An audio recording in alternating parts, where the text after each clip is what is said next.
बहुत पुराने समय की बात है। ऊंचे पहाड़ों, सुनहरे रेगिस्तानों और हरे भरे बागों के बीच एक शानदार इस्लामी सल्तनत हुआ करती थी, नूरिस्तान।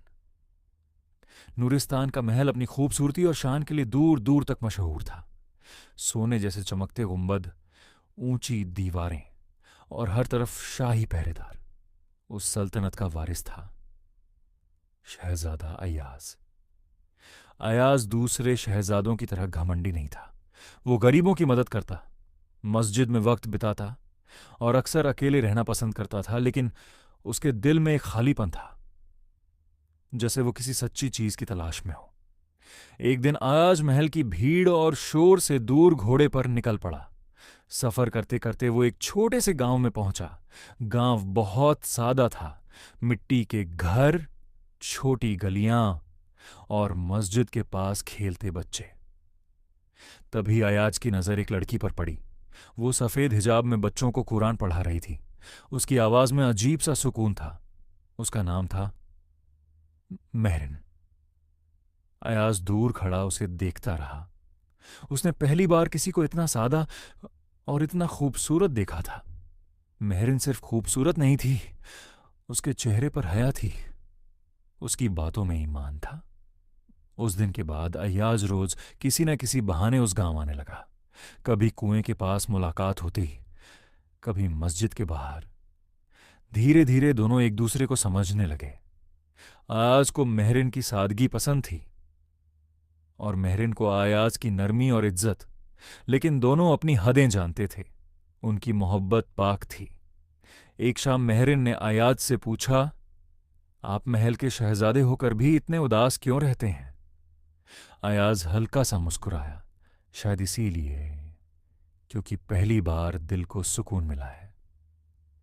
महरिन शर्माकर अपनी नजरें झुका लेती है। लेकिन उनकी कहानी इतनी आसान नहीं थी। महल में बादशाह अयाज के लिए किसी अमीर शहजादी का रिश्ता तय करना चाहता था। जब बादशाह को महरिन के बारे में पता चला तो वो गुस्से से भर गया। एक दिन उसने अयाज को दरबार में बुलाया। एक गांव की लड़की नूरिस्तान की मलिका नहीं बन सकती, अयाज ने हिम्मत से जवाब दिया। लेकिन अब्बा हुजूर, उसका दिल किसी भी ताज से ज्यादा कीमती है। बादशाह और गुस्सा हो गया। अगर तुमने उस लड़की को चुना तो तुम्हें तख्त और ताज छोड़ना होगा। पूरा दरबार खामोश हो गया। सबको लगा अयाज डर जाएगा, लेकिन अयाज ने अपना ताज उतारकर जमीन पर रख दिया। तख्त से ज्यादा जरूरी एक पाक मोहब्बत है, ये कहकर अयाज महल छोड़ देता है। जब महरिन को यह बात पता चलती है तो उसकी आंखों में आंसू आ जाते हैं। आपने मेरे लिए सब कुछ छोड़ दिया। अयाज मुस्कुराकर कहता है, जो मोहब्बत अल्लाह के लिए हो उसमें कभी नुकसान नहीं होता। कुछ दिनों बाद दोनों का सादगी से निकाह हो जाता है।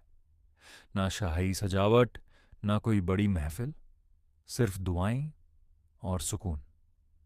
निकाह के बाद दोनों एक छोटे से घर में रहने लगते हैं। अयाज, जो कभी महल में रहता था, अब बाजार में मेहनत करता था। कभी बोरे उठाता, कभी लोगों का सामान पहुंचाता, और महरिन बच्चों को कुरान और तालीम सिखाती। जिंदगी आसान नहीं थी।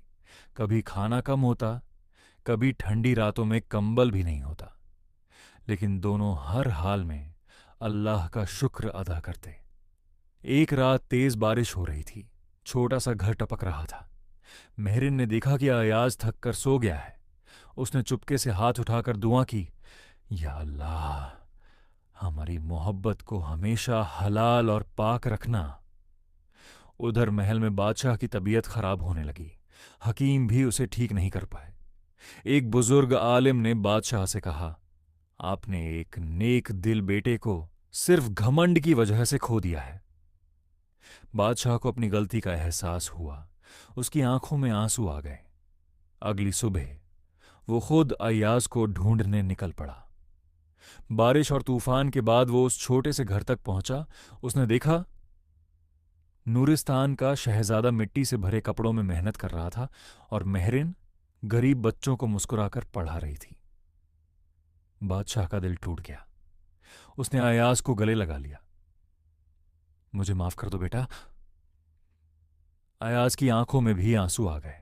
फिर बादशाह मेहरिन की तरफ देखता है। आज से तुम सिर्फ एक गांव की लड़की नहीं, मेरी बेटी हो। मेहरिन की आंखों में खुशी के आंसू भर जाते हैं। कुछ समय बाद अयाज और मेहरिन महल लौट आते हैं, लेकिन अब अयाज बदल चुका था। अब उसके दिल में घमंड नहीं था, सिर्फ मोहब्बत, इंसानियत और अल्लाह का डर था। और मेहरिन, वो पूरी सल्तनत के लिए सब्र और ईमान की मिसाल बन गई। और कहते हैं, जो मोहब्बत अल्लाह की रजा के लिए हो उसमें हमेशा बरकत होती है। अगर आपको शहजादा अयाज और मेहरिन की ये दिल छू लेने वाली कहानी पसंद आई हो तो वीडियो को लाइक करें, शेयर करें और चैनल को सब्सक्राइब जरूर करें। फिर मिलेंगे एक और खूबसूरत कहानी के साथ। अल्लाह हाफिज।